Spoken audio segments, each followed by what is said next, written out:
बच्चे आज पढ़ेंगे हम चैप्टर 4 क्लास 9th का स्ट्रक्चर ऑफ एटम। उसमें आज का हमारा टॉपिक है how can you calculate the molecular mass, या आप बोल सकते हो कि एटॉमिक मास कैसे निकालना सीखेंगे हम, कैसे निकालते हैं।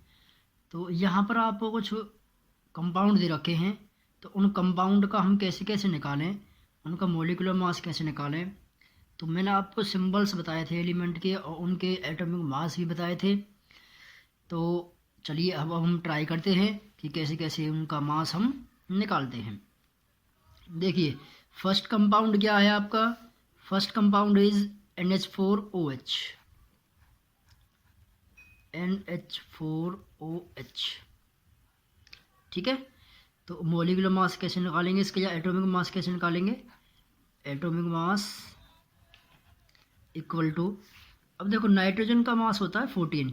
यह आपको मोस्टली क्या होता है गिवन होता है क्वेश्चंस में, बट मैं आपको बता दूं यहाँ पर कि जो नाइट्रोजन जो यहाँ पर एलिमेंट दे रखे हैं आपको, जो एलिमेंट फर्स्ट है आपका नाइट्रोजन, उसका एटॉमिक मास 14 यूनिट, और हाइड्रोजन का आप जानते हो 1 यूनिट, ऑक्सीजन का होता है 16 यूनिट।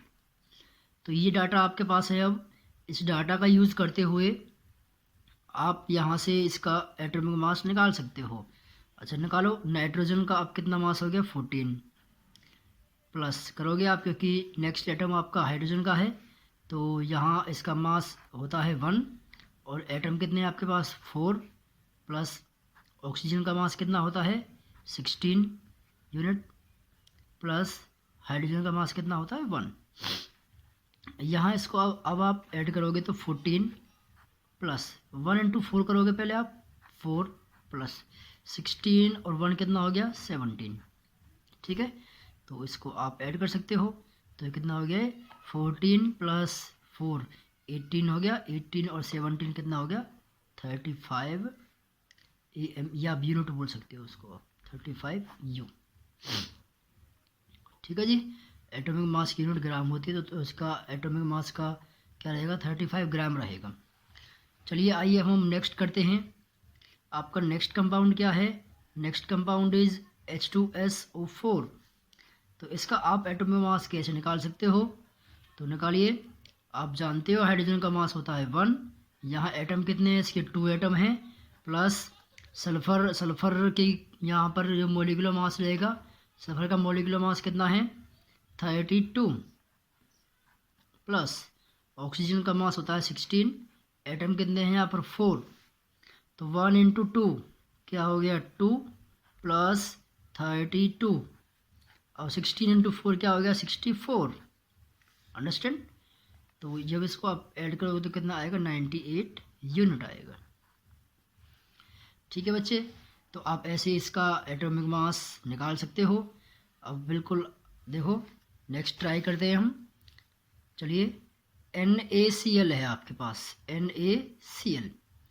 तो सोडियम का कितना होता है 30, अगर मैं एक्यूरेट लिखूँ 35 सोडियम का होता है 23, कितना होता है 23, प्लस क्लोरीन का होता है 35.5, क्योंकि 1 एटम है यहाँ पे, तो मल्टीप्लाई कर देंगे 1 से, यहाँ भी कर देंगे तो इतना ही रहेगा आपका।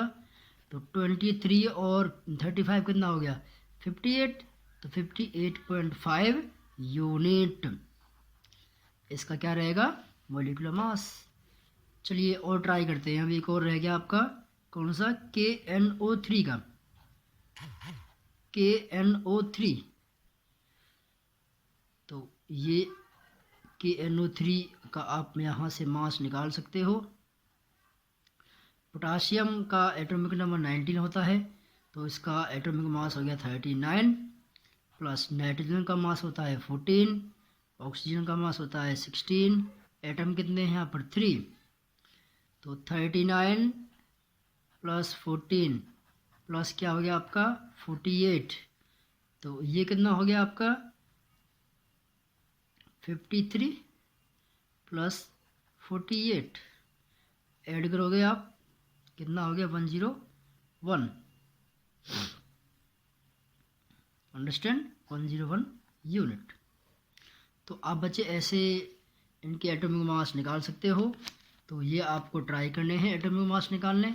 आपकी बुक में बहुत सारे क्वेश्चन दिए हुए हैं, तो उनको आप ट्राई करोगे, ठीक है। और उसके बाद एक हम टॉपिक देख लेते हैं। एक टॉपिक आपका है आइसोटॉप्स का है। इसके बाद है ही आइसोटॉप्स क्या होते हैं। आइसोटॉप्स क्या है बच्चे आपके, ये atoms of the same element क्या होंगे, atoms of the same element, atoms of the same element which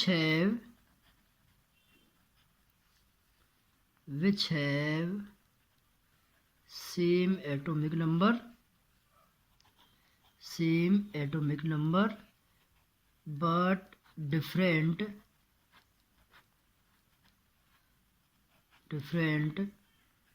mass number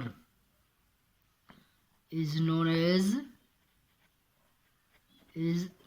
as isotopes. For example हम हाइड्रोजन के अगर आइसोटॉप्स लिखें तो 1H1 1H2 1H3, ठीक है। तो एटॉमिक नंबर तो सेम हो गए इसके, और ये क्या हो गए इनके मास नंबर। तो atomic number same, different mass number, ठीक है। फिर इसके बाद नेक्स्ट आता है आपका, इसके बाद और भी बहुत सारे हैं। कार्बन का भी है 6C12 6C13 6C14, ये सारे क्या हैं आइसोटॉप्स हैं। ये कार्बन के आइसोटॉप्स है, ये कार्बन का है, atomic number same but different mass number, understand. इसके बाद हम देखते हैं आइसोबार को। ये टॉपिक करवाऊंगा आज मैं आपको, और ये ही आपको ट्राई करने हैं। तो आइसोबार्स क्या होते हैं, वहाँ तो atom of the same element था, यहाँ पे क्या रहेगा atom of the different element. Element क्या रहेगा आपका डिफरेंट रहेगा, डिफरेंट एलिमेंट विच हैव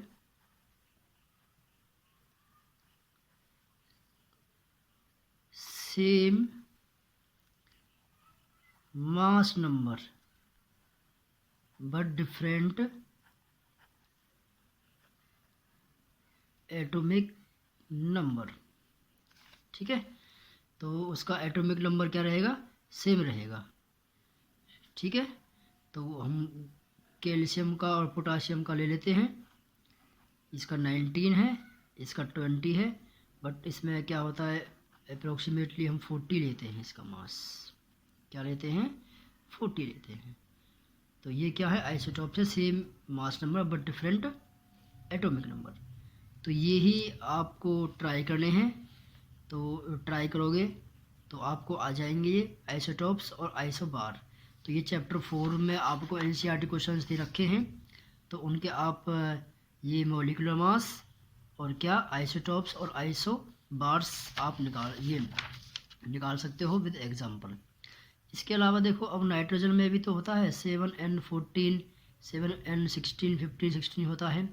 ऐसे ही ऑक्सीजन में होता है 8O16। ये क्या है डिफरेंट एलिमेंट हो गया आपका, और आपका क्या रह गया same mass number but different atomic number. तो इनको आप ध्यान से देखोगे तो ये आपका 9th क्लास का क्या जो चैप्टर 4 है उसके कुछ टॉपिक्स हैं, आइसोटॉप्स आइसोबार और मॉलिक्यूलर मास आप कैसे निकाल सकते हो। तो आगे मैं नेक्स्ट वीडियोज़ में आपको रिवाइज करवाऊँगा, जो इनके न्यूमेरिकल्स हैं वो आपको करवाऊँगा। तो आप इनको ध्यान से देखोगे, ठीक है। और कोई आपको डाउट हो तो मेरे से पूछ सकते हो। देखो जैसे कि ये आइसोटॉप्स थे इसको बोलते हैं हम प्रोटियम, इसको बोलते हैं हम प्रोटियम, और इसको बोलते हैं हम ड्यूटेरियम जो सेकंड वाला है ड्यूटेरियम, और इसको बोलते हैं हम ट्रीटियम। इसको ट्रीटियम, इसको ड्यूटेरियम, इसको प्रोटियम। प्रोटियम मतलब प्रोटॉन, ठीक है।